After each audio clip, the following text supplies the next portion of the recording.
नमस्कार, मैं दीपक शर्मा, मेरे यूट्यूब मंच पर आपका स्वागत। दोस्तों, आतंकवाद के खिलाफ एक बड़ा युद्ध जो हम जीतने के बिल्कुल मुहाने पर थे, बिल्कुल करीब थे, और अचानक एक सरप्राइज सीज फायर होती है। दिल्ली से नहीं, इस्लामाबाद से नहीं, सीधे वॉशिंगटन से, और पूरा देश चौंक जाता है कि हुआ क्या। इस सीज फायर की अंतर कथा, अंदर की कहानी तो मैं आपको बताऊंगा, खुलकर बताऊंगा, लेकिन मैं चाहता हूं कि पहले आप एक तस्वीर देखें, एक ऐसी तस्वीर जो कुछ दिनों से आप बहुत अच्छी तरह से पहचानने लगे हैं। अब ये तस्वीर पाकिस्तान के सेना के जनरल आसिम मुनीर की है। आप कह सकते हैं पाकिस्तान के सबसे ताकतवर शख्स, जिनके हाथ में सत्ता भी है, राजनीतिक ताकत भी है और सैनिक ताकत भी है। ये तस्वीर से मैंने शुरू ये वीडियो इसलिए किया क्योंकि जो पूरी जंग की पृष्ठभूमि है, ये जो पूरा टेंशन आपने देखा पिछले 10-15 दिनों से, उसकी जड़ में, उसकी जद में, उसके केंद्र में यही जनरल है। यही जनरल है जो मास्टर माइंड था 22 अप्रैल को, जो पहलगाम में 26 निर्दोष लोग मारे गए थे। उसके पीछे मास्टर माइंड यही था, और यही वो शख्स है जो पिछले 3 दिन से फॉर द लास्ट 3 डेज हमारी इंटरनेशनल बॉर्डर पर, हमारे LOC पर फायरिंग करा रहा था। हैवी शेलिंग हो रही थी, गोलीबारी होती, और उसमें फिर हमारे 15-16 हमारे नागरिक फिर उसमें शहीद हुए, और कई आप कह सकते हैं कि मासूम मुस्लिम बच्चे भी उसमें शहीद हुए। सैकड़ों मकान गिरा दिए इस आदमी की सेना ने, और इसी आदमी ने ड्रोन छोड़े, मिसाइल छोड़े। आप कह सकते हैं कि लेह से लेकर, जम्मू कश्मीर से लेकर हरियाणा, राजस्थान, गुजरात तक पैनिक क्रिएट कर दिया इस आदमी ने। और यही आदमी आज की तारीख में बहुत अकड़ कर सीज फायर की बात कर रहा है, सीज फायर करवा रहा है, जनरल मुनीर। अब दोस्तों, जो बड़ा सवाल है वो ये है कि भारत जो इस जंग को, आतंकवाद के खिलाफ इस जंग को जीतने के एकदम कगार पर था, पाकिस्तान को पूरी तरह से ध्वस्त करने का मौका था जिस भारत के पास, और बहुत करीब थे हम। इस सीज फायर के चलते अगर कोई बच निकला, अगर किसी को राहत मिली, किसी को लाइफ लाइन मिली है, तो जनरल आसिम मुनीर को मिली है, जो पाकिस्तान से भी घिरे हुए थे, भीतर ही भीतर, बलूचिस्तान में भी घिर गए थे, अफगान बॉर्डर पे भी घिरे हुए थे, सत्ता ने भी उनको घेर रखा था, भारत ने भी घेर रखा था। इस आदमी को निसंदेह कहीं ना कहीं बड़ा फायदा हुआ। इसको बात को हम जुटला नहीं सकते, ये मैं आगे बात करूंगा जनरल भंडारी के साथ। और इसी सीज फायर को लेके एक और सवाल है, और सवाल ये है कि ये जो शख्स हैं जो अपने को दुनिया के सबसे ताकतवर नेता कहते हैं, डोनाल्ड ट्रंप, ये कौन होते हैं कि जो दुनिया को बता रहे हैं और सीज फायर को अनाउंस कर रहे हैं, ऐलान कर रहे हैं, और कह रहे हैं डंके की चोट पर कि मैंने रात भर मेहनत करी, अमेरिका ने रात भर मेहनत करी, और हमने भारत और पाकिस्तान दोनों से कह दिया कि सीज फायर करिए, और दोनों देश तैयार हो गए। जंग तो हिंदुस्तान और पाकिस्तान में हो रही थी, संघर्ष जो आर पार का था वो भारत पाकिस्तान में हो रहा था, बातचीत तो भारत पाकिस्तान में होनी चाहिए थी। तीसरा आदमी कहाँ से आ गया? Donald Trump. और किस हैसियत से इस दुनिया की तीसरी बड़ी ताकत और सबसे बड़े लोकतंत्र से ये आदमी कह रहा है कि मैंने सीज फायर करा दिया? और सच्चाई ये है कि जो ट्रंप इजराइल और फिलिस्तीन के बीच में सीज फायर नहीं करा पाए, जो ट्रंप यूक्रेन जैसे छोटे मुल्क के नेता जेलेंस्की को नहीं समझा पाए, वो ट्रंप आज पाकिस्तान की पैरवी करते हैं और सीज फायर करा लेते हैं। आखिर ट्रंप किसको फायदा दे रहे हैं? क्या ट्रंप आसिम मुनीर को बचा रहे हैं? क्या ट्रंप शहबाज शरीफ की सरकार को बचा रहे हैं? ट्रंप पाकिस्तान को क्या बचाने निकले हैं, और क्या वो बचा ले गए? क्या ये सही बात है? या फिर हम भारत की बात माने, जिसने आज शाम होते होते कहा कि ट्रंप का इस मध्यस्थता से, इस मीडिएशन से कोई मतलब नहीं। सवाल इस बात का है कि ट्रंप भारत और पाकिस्तान के बीच में जो बातचीत हो रही थी डायरेक्टर जनरल मिलिट्री ऑपरेशंस में, या दोनों देश के नेशनल सिक्योरिटी एडवाइजर्स में, उसमें ट्रंप हस्तक्षेप क्यों कर रहे थे? बिग क्वेश्चन, आगे जवाब दूंगा। और दोस्तों, आज एक और बड़ा अजीब सा इत्तेफाक हुआ आज शाम को, जब ट्रंप साहब ने सीज फायर अनाउंस किया कि उन्होंने सीज फायर करा दिया है 2 देशों के बीच में, न्यूक्लियर स्टेट्स के बीच में। उसके कुछ ही देर बाद हिंदुस्तान के जो सोशल मीडिया प्लेटफॉर्म्स हैं, चाहे वो ट्विटर यानी एक्स हो, या फेसबुक हो, या इंस्टाग्राम हो, वहाँ पर एक तस्वीर तैरने लगती है, वायरल हो जाती है, इनकी, इंदिरा गांधी की, पूर्व प्रधानमंत्री की। और इंदिरा गांधी की तस्वीर इसलिए वायरल होती है कि पूरा देश अचानक इंदिरा गांधी को याद करने लगता है, याद नहीं करता बल्कि सैल्यूट करने लगता है। और इसलिए सैल्यूट करता है क्योंकि यह वही इंदिरा गांधी हैं जिन्होंने 1971 की जंग में पाकिस्तान को पूरी तरह से परास्त ही नहीं किया था, 2 टुकड़े कर डाले थे। और उस वक्त अमेरिका इसी भूमिका में पाकिस्तान की पैरवी कर रहा था, लेकिन इंदिरा गांधी झुकी नहीं। और शायद इसीलिए उनको दुर्गा का अवतार कहा। और वाजपेयी जैसे बीजेपी के नेताओं ने इंदिरा गांधी की तारीफ करी, आयरन लेडी कहा। सवाल इस बात का है कि इंदिरा गांधी ना सिर्फ अमेरिकी राष्ट्रपति के आगे झुकी, उन्होंने जंग लड़ी और पाकिस्तान से जंग जीती। और एक बार जब उनका आमना सामना निक्सन से हो गया, निक्सन ने कोई फप्ती कसी, मुंह तोड़ जवाब भी इंदिरा गांधी ने दिया अमेरिकी राष्ट्रपति को। ये थी इंदिरा गांधी, जिनके बारे में कुछ और बताऊंगा आगे वीडियो में। अब दोस्तों, जो बड़ा सवाल है वो ये है कि भारत जब इस युद्ध को, इस कथित युद्ध को पूरी तरह से अपनी ग्रिप में ले रहा था, अपनी गिरफ्त में ले रहा था, मैंने कहा और फिर मैं दोहरा रहा हूँ, जीत के मुहाने पर हम थे, उस वक्त अचानक ये सीज फायर क्यों होती है? और उस सीज फायर का जो अनाउंसमेंट है वो अमेरिका के राष्ट्रपति डोनाल्ड ट्रंप क्यों करते हैं? बिग क्वेश्चन है, आगे जवाब दूंगा इसका। एक सवाल और भी है कि ये जो सीज फायर है, क्या गारंटी है कि 12 मई को जब हमारे दोनों डीजीएमओ यानी भारत की तरफ से director general military operation, Pakistan जो दुश्मन देश है उसकी तरफ से डीजीएमओ जब बैठते हैं और डील साइन करते हैं, क्या गारंटी है कि डील साइन होने के बाद सीज फायर का उल्लंघन होगा कि नहीं होगा? क्योंकि ऐसे सीज फायर के जो अनुबंध हैं, डील्स हैं, पहले भी साइन होती रही हैं भारत पाकिस्तान के बीच में, लेकिन आपने देखा क्या हाल हुआ। और सबसे बड़ी बात यह है कि जहां सीज फायर की बात हो रही है उसके चंद घंटे के बाद सीज फायर का फिर उल्लंघन हो रहा है। बॉर्डर से खबरें आ रही हैं, जम्मू कश्मीर से खबरें आ रही हैं कि अभी भी वहां कुछ जगहों पर गोलीबारी हो रही। मैं नहीं कह रहा हूं, जम्मू कश्मीर के लोग कह रहे हैं, नेता कह रहे हैं। अब दोस्तों, जो बड़ा सवाल है वो आज तो एक ही सवाल है। सवाल ये है कि ये जो सीज फायर है, अचानक सीज फायर क्यों होती है, नंबर 1। और इसी के साथ एक सवाल और जुड़ा हुआ है कि इससे किसका लाभ होगा, किसको एडवांटेज दिया जा रहा है। दोनों क्वेश्चंस बहुत ही टफ हैं, इनको जवाब देना आसान नहीं है।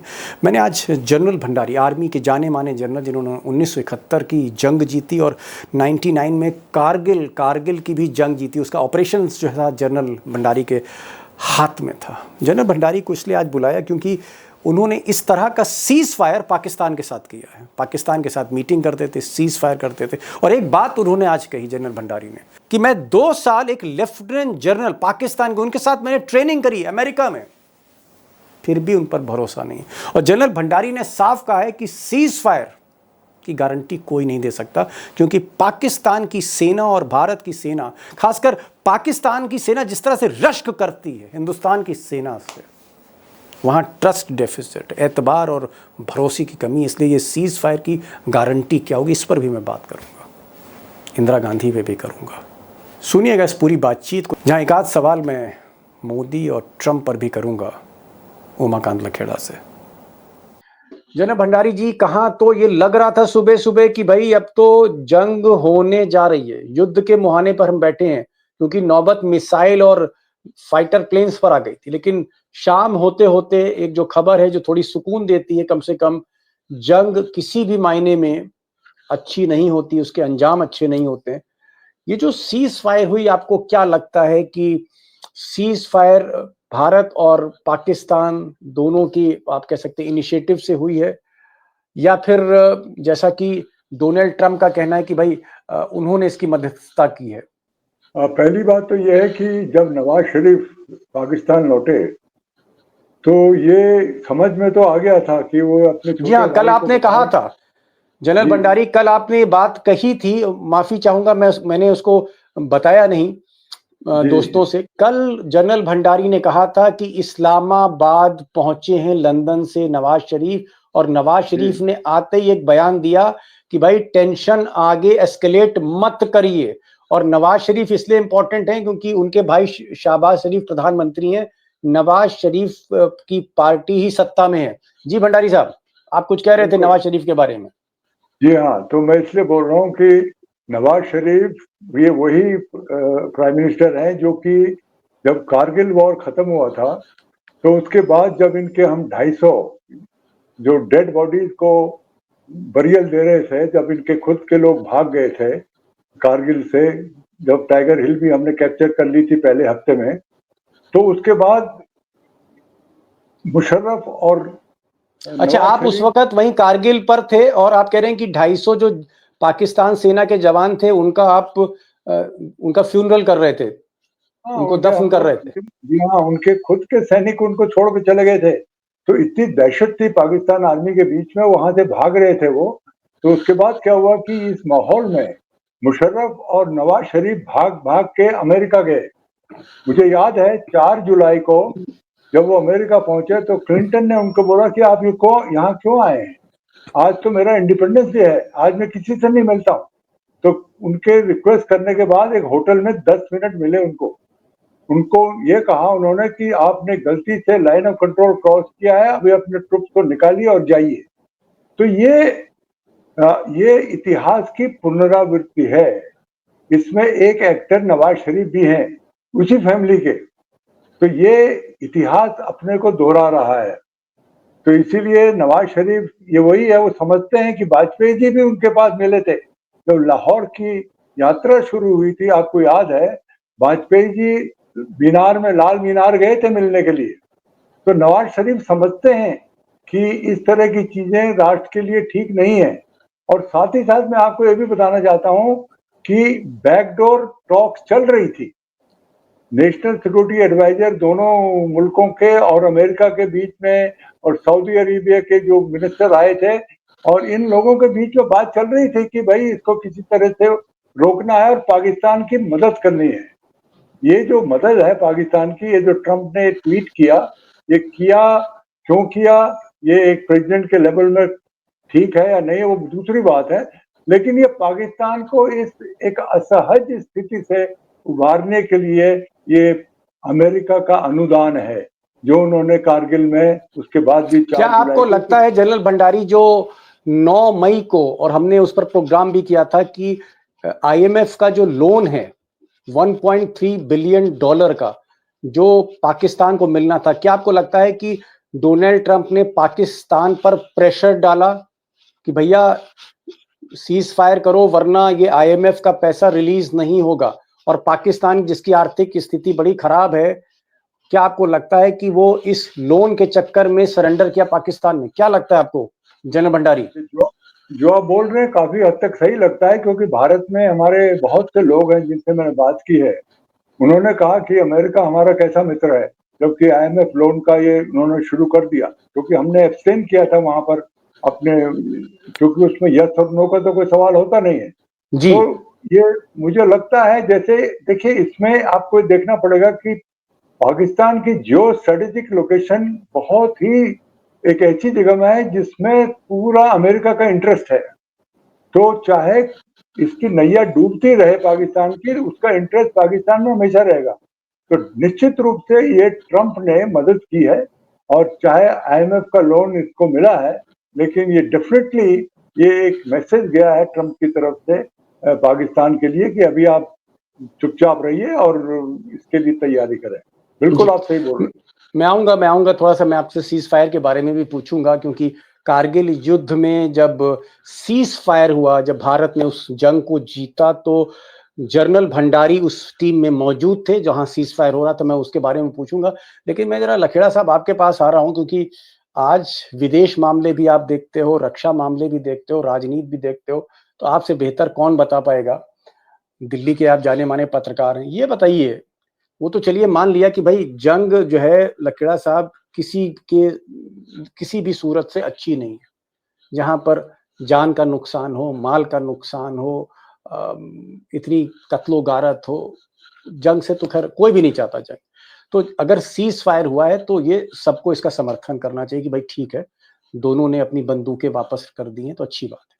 लेकिन एक चीज मुझे समझ नहीं आ रही, सीज फायर मुझे समझ में आ रही है, मैं सीज फायर के साथ हूं, लेकिन डोनाल्ड ट्रंप जो है वो खबर ब्रेक कर रहे हैं, वो ट्वीट करके बता रहे हैं। मतलब भारत को पहले बताना चाहिए था, या पाकिस्तान पहले कह देता। ट्रंप साहब जो हैं वो आके बीच में बोल रहे हैं कि नहीं साहब, मैं पूरी रात मैंने काम किया और उसके बाद रात भर की मेहनत रंग लाई और अब कुछ ही देर में इमीडिएटली जो है वो दोनों देश जो हैं वो सीज फायर करने जा रहे हैं। क्या ट्रम्प को चुप नहीं रहना चाहिए था भाई? इतने बड़े देश के वो राष्ट्रपति हैं, इस तरह के समझौते अमेरिका कराता रहता है। बहुत सी मैं देखता हूँ समझौतों में सऊदी अरब के क्राउन प्रिंस होते हैं, कहीं पर ब्रिटेन के प्राइम मिनिस्टर होते हैं, कहीं पर पुतिन होता है, कहीं भारत भी मध्यस्थता कराता है, लेकिन पर्दे के पीछे होता है। मीडिएशन तो पर्दे के पीछे होता है। यहाँ तक कि छोटी-मोटी दलाली भी जो होती है प्रॉपर्टी डीलिंग की, वो भी पर्दे के पीछे होती है। क्या ट्रम्प को ये ट्वीट नहीं करनी चाहिए थी? उनको थोड़ा-सा रुकना चाहिए था। भारत खुद अनाउंस करता, पाकिस्तान खुद अनाउंस करता। क्या Trump has jumped the gun? 24 घंटे पहले ट्रंप के जो एडमिनिस्ट्रेशन के जो उनके वाइस प्रेसिडेंट हैं मिस्टर वैन, उन्होंने कहा कि हम लोग दूर हैं, हम लोग तटस्थ हैं, भारत और पाकिस्तान के बीच में हम लोग नहीं पड़ेंगे और उनको उनके मामलों में हमारा लेना देना नहीं है। और ऑल ऑफ सडन उनका लेना देना हो गया। सबसे आश्चर्य की बात है कि दो बार विपक्षी सर्वदलीय बैठक हुई और उनको ब्रीफ किया गया जो ऑनगोइंग बातचीत चल रही थी, और ऑल ऑफ सडन आपने ट्रंप से करवा दिया। कम से कम भारत एक सॉवरेन कंट्री है, इतना वाइब्रेंट डेमोक्रेसी है, हमारी एक पार्लियामेंट है, हमारे यहाँ इंडिपेंडेंट मीडिया है, इंडिपेंडेंट जुडिशरी है, हमारे विशाल विशाल सिविल सोसाइटी है जो तय करती है कि किधर हवा का रुख किधर बहना है। तो आज मुझे लग रहा है कि भारत का जो वजूद है, उसका जो फेस है, उसकी जो प्रतिष्ठा है, भारत का जो इकबाल है, ट्रंप के ट्वीट ने प्रधानमंत्री मोदी की प्रतिष्ठा को गिराया है। वो देश के प्रधानमंत्री हैं, उनसे नेगोशिएशन चल रही है, तो भारत और पाकिस्तान के डीजीएमओ लेवल से यहाँ पे बैठे हुए हैं जनरल भंडारी। लेकिन अभी मैं आज तक देख रहा था, आज तक ने ये कहा है, भारत सरकार ने कहा है कि अमेरिका का सीधा कोई रोल नहीं है। सोर्सेस से खबर आ रही है। जी जी, ऐसा देखिए दीपक जी, जनरल साहब को भी मैं बताना चाहता हूं कि ऐसा नहीं होता। आप अमेरिका ने जो हालत कारगिल के टाइम पर पाकिस्तान की थी और पाकिस्तान को मुंह की खानी पड़ी थी, डिप्लोमेटिक लेवल पर भी और सामरिक लेवल पर भी पराजय स्वीकार करनी पड़ी थी। सवाल यह है कि देश की जनता ये पूछेगी इसमें जीता कौन और हारा कौन है। इतना बड़ा जज्बात हमारे देश की सेनाओं के साथ देश की पब्लिक का है, देश के आवाम का है।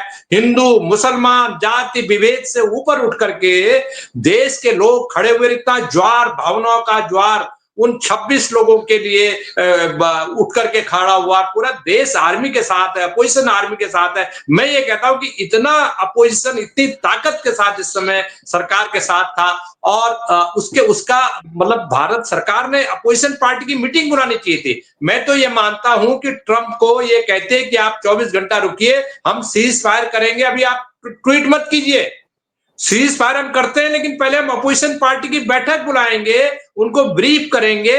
और आज हालत यह है कि मैं तो, जनरल साहब को पता है, मैं अंतरराष्ट्रीय मीडिया की उस टीम में था जो टाइगर हिल से जो डेड बॉडीज थी पाकिस्तान के सैनिकों की, और मैं जनरल साहब को सब पता है, मैं जो रिपोर्टर, डिफेंस रिपोर्टर कारगिल वार में था, और पाकिस्तान ने अपने सैनिकों को डिसोन कर दिया था। हमारी डीजीएमओ ने, हमारी फॉरेन मिनिस्ट्री ने बोला कि आप अपने सैनिकों के डेड बॉडी ले जाइए, तो पाकिस्तान ने कहा नहीं, हमारे तो वो सैनिक है ही नहीं। और जब हम लोगों को दरास मस्कू वैली ले जाया गया और बताली की हमारे राइट में था, सामने टाइगर हिल था, और डेड बॉडी हमको हेलीकॉप्टर से चढ़ा करके टाइगर हिल में दिखाया गया, ये डेड बॉडी है जिसमें पाकिस्तान रेगुलर आर्मी के लोग थे। तो मैं ये कहता हूं कि वो डिप्लोमेटिक हार थी, डिफेस हो गया था पाकिस्तान, और इस मौके पर ये हमारी कूटनीति को झटका लगा है। मैं एक देश के जर्नलिस्ट भी हूं और देश का सिटीजन भी हूं, मैं सिविल सोसाइटी का मेंबर भी हूं। मैं ये मानता हूं कि ये इसके लिए जो ट्रांसपेरेंसी होनी चाहिए थी, और ट्रंप के साथ अब आपका लव एंड हेट रिलेशन है। एक महीने पहले आप 2 दिन महीने पहले ट्रंप को मिलने गए थे, ट्रंप आपको रिसीव करने नहीं आए, तो तमाम तरह के जो दाव पेच है, देखिए अब दिक्कत क्या है, अमेरिका के सामने सरेंडर किया है, ये मैसेज देश में जा रहा है। लकेड़ा साहब, अब ट्रंप साहब का व्यवहार ही कुछ इस तरह का है, मैं उन पर टिप्पणी नहीं कर सकता हूं। जिस तरह से हमने यूक्रेन और रूस की जब वो मध्यस्थता करा रहे थे और जेलेंस्की के साथ जिस तरह की बातचीत हो रही थी, वो बातचीत भी दुनिया ने देखी है। तो ट्रंप का जो बिहेवियर है, ट्रंप का जो कंडक्ट है, उनका जो मिजाज है, सब जानते हैं ट्रंप साहब का मिजाज क्या है। और मैं तो यही चाहूंगा, जो जनरल भंडारी भी सहमत थे, कि भाई ट्रंप साहब को पहले ट्वीट नहीं करना चाहिए था भारत के विदेश मंत्रालय को या पाकिस्तान की तरफ से, या था कि हम सीज फायर करने जा रहे हैं। हमारे दोनों डीजी मिलिट्री ऑपरेशंस की बैठक होती पाकिस्तान के, भारत के, और उसके बाद खबर ब्रेक होती। ट्रंप ने जिस तरह से ट्वीट किया, मुझे लगता है कि वो कहीं ना कहीं एक इंडिपेंडेंट कंट्री, एक सॉवरेन कंट्री के लिए थोड़ा सा कहीं भाई थोड़ा सा असहज तो है। ये मुझे बताइए कि क्या आपको लगता है कि अब जो ये सीज फायर होगी 12 तारीख को director general military operation India और director general military operation Pakistan, ये दोनों बैठेंगे और उसमें लिखित रूप से जो भी तय होगा टर्म्स एंड कंडीशन, भारत ने एक उसमें कंडीशन रखवाई है, और वो कंडीशन है कि अगली बार अगर कोई भी पाकिस्तान स्पॉन्सर्ड टेरर एक्ट होता है, पाकिस्तान की सेना द्वारा प्रायोजित कोई आतंकवादी हमला होता है भारत की जमीन पर, तो उसे एक्ट ऑफ वॉर माना जाएगा, उसको एक युद्ध माना जाएगा। आपको क्या लगता है कि पाकिस्तान को सबक मिल चुका है, और ये जो 12 मई को हम लोग जो सीज फायर का जो अनुबंध है साइन करने जा रहे हैं, ट्रीटी करने जा रहे हैं, क्या आपको लगता है कि उससे भारत को फायदा होगा, पाकिस्तान पर प्रेशर पड़ेगा आगे के लिए?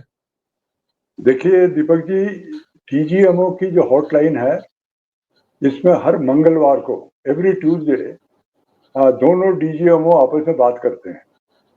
हर मंगलवार को? हर मंगलवार को भारत और पाकिस्तान के जो दोनों मिलिट्री ऑपरेशन के हेड? जी हाँ। तो कारगिल युद्ध के पश्चात ये एक कॉन्फिडेंस बिल्डिंग मेजर जिसे हम बोलते हैं सीबीएम ये भी था कि ताकि कोई अगर चीज है तो आपस में डीजीएमओ टेलीफोन करके उसको सुलझा लेते हैं। तो ये जो बात हुई है, डीजीएमओ जो बात करेंगे, ये सिर्फ बात करेंगे दीपक जी, ये बड़ा लंबा प्रोसीजर है। ऐसा होता है कि अभी तो वार्तालाप फिर शुरू होगा, एक्सटर्नल अफेयर्स मिनिस्ट्री में भी बात होगी, फिर उसके बाद डीजीएमओ के भी, ये टेलीफोन में कुछ नहीं, ये तो सब लिखित रूप में होगा। दूसरी बात यह है कि अभी जितने भी हमारी चीजें हैं उनको फिर से देखा जाएगा, जितने हमारे एग्रीमेंट हैं, जितने हमारे ट्रीटीज हैं या जो भी चीज है, अभी जैसे इंलैंड वाटर ट्रीटी है इंडस की जी, तो ये भी रिव्यू होनी है, समझिए आप। तो अभी जिस तरह से इन्होंने 3,332 किलोमीटर में तमाम फायरिंग की, पहले तो हम एलसी में फायर करते थे, तो ये सब तमाम चीजें लिखित रूप से होंगी। इसमें बड़ा लंबा प्रोसीजर है, ये कोई खाली ये तो सिर्फ नेक्स्ट टॉक है 12 तारीख को।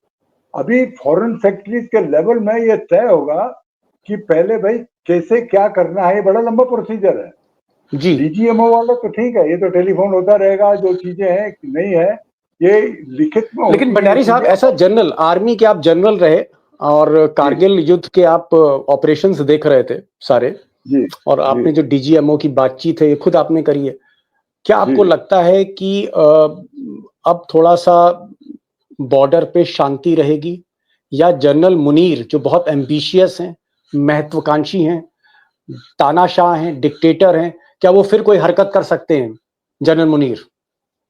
देखिए, एक चीज तो आपको देखनी पड़ेगी, जनरल मुनीर को सेनाध्यक्ष बनाने में ये शरीफ फैमिली का ही हाथ रहा है। मैंने कल परसों भी जिक्र किया था आपसे, एक्चुअली में इनका नंबर नहीं था चीफ बनने का, नंबर था चीफ ऑफ उनका जो जी, जनरल मिर्जा का नंबर था, जनरल मिर्जा का नंबर था। तो ये इन्हीं के फैमिली की तरफ से ये मुनीर को बनाया गया। एक तो उनको भी परोक्ष रूप से हेल्प करना है यहाँ पर कि ठीक है अभी आप बने रहिए, देखी जाएगी। लेकिन प्रश्न ये है कि अभी कितना क्या होगा, ये लंबा चलेगा, लेकिन इसमें काफी कुछ अभी विरोधाभास है। पाकिस्तान, देखिए मैंने पहले भी बोला है कि पाकिस्तान का आतंकवाद जो है, आतंकवादी प्रवृत्ति आज से नहीं है, यह है 20 अक्टूबर 1947 से। जी आप समझ गए? तो जी ये हाँ। आतंकवाद तो उनके जेनेटिक मतलब है, आप उनके कहना क्या जीन। चाह रहे हैं कि मुनीर पर आपको भरोसा नहीं है, जनरल मुनीर पर? मुझे तो उनकी किसी भी फौजी चीज में भरोसा नहीं है। There is no trust, there is a trust deficit with Pakistan. Okay मैं ओके। व्यक्तिगत रूप से मिल चुका हूँ। There is no trust, there will never be a trust. और ये जो अभी आपस में ये ट्रम्प साहब की नहीं, ये तरफ से, बताइए, आपका इतना लंबा करियर रहा जनरल साहब, आप किसी पाकिस्तान के जनरल से मिले? तो आपको क्यों ऐसा लगता है कि आपकी पाकिस्तान के जनरल, ब्रिगेडियर, उनके वरिष्ठ अधिकारियों से, सेना की आपकी बातचीत हुई? आप ये बात क्यों कह रहे हैं कि इतने संबंध होने के बाद, इतने करीब से जानने के बाद 35-40 साल आपको भरोसा नहीं है, ऐसा क्यों कह रहे हैं आप? मैं बताता हूँ, मैं उनके उनके जो उस टाइम के डीजीएमओ थे, लेफ्टिनेंट जनरल तौकीर जिया, वो मैं उनको बड़े अच्छी तरह जानता हूँ। मैं उनको सियाचिन टॉस के बीच में मिला, ये इंडस वाटर ट्रीटी जब हो रही थी साइड बाय साइड, उस टाइम मिला। 2-3 पार्टीज में गया, उनके पाकिस्तान हाउस जो है हमारे दिल्ली में, वहां पार्टी में मिला। उसके बाद मैं उनको अटारी में मिलाया, हमने बुलाया था उनको वहां। उसके बाद मेरे साथ पाकिस्तान के अफसर यूएसए में कोर्स कर रहे थे, पूरे 2 साल का कोर्स है। तो मैंने इनको बहुत ही नजदीक से देखा है, अफसर्स को। इनके मन में भारतीय सेना के प्रति कोई भी कुछ नहीं है। दुराव है, इसलिए मैं आपको बोल रहा हूँ, हाँ, इसलिए मैं आपको बता रहा हूँ, क्योंकि ये जेलिसी जो, फैक्टर है। जी हाँ, इसलिए मैं आपको ये बता रहा हूँ कि ये अगर ट्रंप की तरफ से या जहां से भी प्रेशर आया है, नवाज शरीफ के तरफ से आया, यूरोपियन यूनियन की तरफ से आया, या सऊदी अरेबिया की तरफ से आया, जो भी आया, लेकिन ये बहुत ही टेम्पररी होगा। फिर पाकिस्तान करेगा कार्रवाई। देखिए आप, ओके, 47, चलिए। 48 में किया, 65 में किया, एक बड़ी बात जनरल भंडारी ने कही। उन्होंने कहा कि भाई, मैंने 2 साल, फॉर 2 years अमेरिका में मैं लेफ्टिनेंट जनरल के साथ था, पाकिस्तान आर्मी के। ये डीजीएमओ, वो भी डीजीएमओ, बातचीत होती थी, मुलाकातें हुई, मीटिंग्स हुई। भरोसा नहीं है, कहीं कहीं ना कहीं एक जेलिसी फैक्टर कह लीजिए, या एक पुरानी दुश्मनी कह लीजिए, अदावत कह लीजिए, वो जारी है। और इसलिए जनरल भंडारी दोस्तों कह रहे हैं कि भले ही ट्रंप के प्रेशर में हो, अमेरिका के प्रेशर में पाकिस्तान झुका हो, जो भी कारण हो, ये सीज फायर टेम्परेरी है, पाकिस्तान अपनी हरकत से बाज नहीं आएगा। खैर, एनीवेज, क्या आपको लगता है लखेड़ा साहब कि जो ट्रंप बीच में कूद गए, सामने आ गए, उन्होंने कहा कि मैंने जो है, उन्होंने इंप्रेशन अपनी ट्वीट से ये दिया कि साहब, ये समझौता मैंने कराया है, मैंने भारत को तैयार किया, पाकिस्तान को तैयार किया, और दोनों जो है हमारी बात मान गए, दोनों सीज फायर कर रहे हैं। क्या ट्रंप को बचना चाहिए था? और कहीं ना कहीं ट्रंप ने इस तरह की हरकत करके, अगर मैं साफ कहूं, सरकार के लिए बड़ा एम्बेरसमेंट कर दिया। देखिए दीपक जी, जनरल साहब भी हैं, आपके लाखों लोग देश प्रोग्राम को देख रहे हैं। मैं कह रहा हूं कि ट्रंप ने जो किया है, वो भारत जैसे देश के साथ कूटनीतिक शिष्टाचार का उल्लंघन किया। कूटनीतिक शिष्टाचार के उन्होंने धज्जियां उड़ा दी, और उन्होंने ये बता दिया कि भारत के पार्लियामेंट क्या होती है, भारत के अपोजिशन लीडर क्या होते हैं, भारत की ऑल पार्टी मीटिंग क्या होती है, उसका कोई वजूद नहीं है। भारत में मीडिया, सिविल सोसाइटी, इसका कोई वजूद नहीं है। जो ट्रंप कहेगा वो फाइनल है। ये जो मैसेज गया है इस गलत देश है। में, 100 साल तक, 90 साल तक आजादी की लड़ाई लड़ी गई है दीपक जी, जनरल साहब। और जिस देश में आजादी की लड़ाई लड़ी 90 साल तक, और उस देश में गांधी पैदा हुआ, देश को मुक्त कराया, उस देश को आपने ट्रंप की दया पर निर्भर कर दिया है, ट्रंप के रहमो करम पे छोड़ दिया है। और हमारी सरकार ने यह मैसेज दिया कि साहब सरेंडर हो जाओ ट्रंप के आगे, जो ट्रंप का चलिए, आपको एक देने एक नहीं सवाल आएगा। और पूछ लेता हूँ, एक सवाल आपसे और पूछ लेता हूँ। जी इस वक्त मैं देख रहा हूँ ट्विटर पे और सोशल मीडिया पे इंदिरा गांधी की बड़ी तस्वीरें, जहां देखिए इंदिरा गांधी की तस्वीर आ रही है कि इंदिरा गांधी निक्सन के आगे नहीं झुकी, इंदिरा गांधी जो है वो दुर्गा थी, दुर्गा का अवतार थी, इंदिरा गांधी जैसा कोई। इंदिरा गांधी की आज याद क्यों की जा रही है देखिए, अचानक, शाम 4 बजे हाँ, से 5 बजे से? बिल्कुल बिल्कुल। इंदिरा गांधी इंदिरा ने क्या किया था, बता तो दीजिए नई जनरेशन को 2 मिनट में।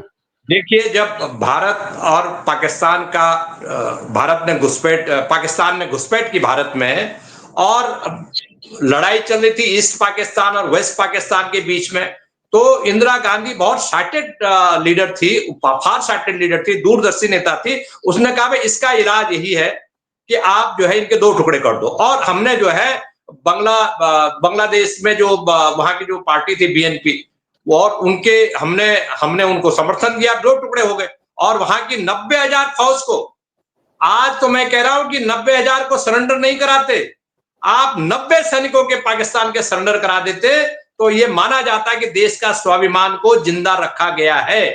और इसका जो मैसेज गया, इंदिरा गांधी की आपने चर्चा की है, इंदिरा गांधी ने इसी अमेरिका को, इसी निक्सन के अमेरिका को कहा, जो 7वां बेड़ा भेज दिया था पाकिस्तान के समर्थन में कि बंगाल की खाड़ी में हम भेज देते हैं, इंदिरा गांधी ने कहा कि हम लोग झुकेंगे नहीं, हम लोग तुम्हारे 7वां बेड़ा खड़े तैयार रहिए, हम लोग अटैक करने को तैयार। तो मुकाबला किया अमेरिका का। और आज क्या हुआ, आज भारत की जो 71 वार में जो हमारी विक्ट्री हुई, हीरो यहाँ पर बैठे हुए हैं, उसके अलावा तमाम तरह की जो चीजें उस पर मटिया मेट हो गया। और आज इंदिरा गांधी को पूरा देश याद कर रहा है। तो इंदिरा गांधी, मैं पूछ लेता हूँ भंडारी साहब, आप तो 1971 की लड़ाई लड़ रहे थे, 1971 की लड़ाई आपने जीती, आपने कारगिल भी जीता वाजपेयी के टाइम पे, तो वाजपेयी सरकार भी देखी, इंदिरा गांधी सरकार भी देखी। क्या ये बात सही है जो लखेड़ा साहब कह रहे हैं कि इंदिरा गांधी उस वक्त जो अमेरिका के राष्ट्रपति थे निक्सन, उनके आगे नहीं झुकी थी? क्या ऐसा था?